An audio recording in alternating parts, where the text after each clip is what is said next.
Guys, maghubad ko karon sa damgo ni Ginalyn diha sa Zamboanga City.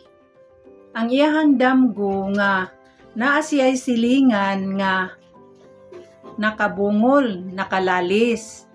Tapos sige siyag damgo nga nagtingog na sila sa iyahara ng damgo.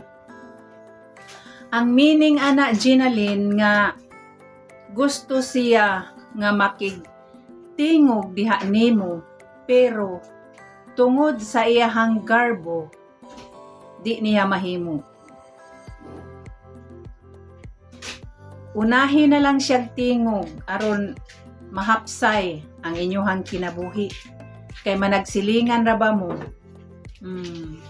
Maayo man tong ikaw nalay mo una niya kung tingog aron walay problema kay silingan raman mo.